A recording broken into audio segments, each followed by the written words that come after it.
गणपतीला लाल रंगाची फुले विशेषतः जास्वंद, गुळहळ अर्पण करणे शुभ मानले जाते. कारण गणपतीचा वर्ण शेंद्री किंवा लाल आहे.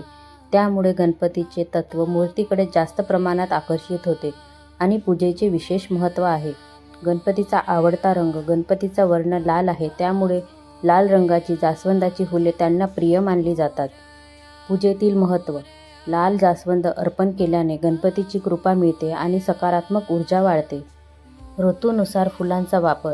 जरी जास्वंद प्रिय असली तरी पूजेत त्या ऋतूमध्ये उपलब्ध असलेल्या सुगंधी वनस्पतींचा वापर करणे देखील महत्त्वाचे आहे. गणपतीला वाहण्यासंबंधीच्या इतर गोष्टी. दुर्वा.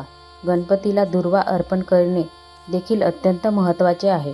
शक्यतो कोवड्या आणि लहान दुर्वांची जुडी करून 3, 5, 7 अशा विषम संख्येच्या पात्या असलेली जुडी व्हावी. संख्या. गणपतीला 21 दुर्वांची जुडी किंवा 21 पत्री वाहिल्या जातात, कारण ही गणपतीची संख्या मानली जाते. वाममुखी गणेश.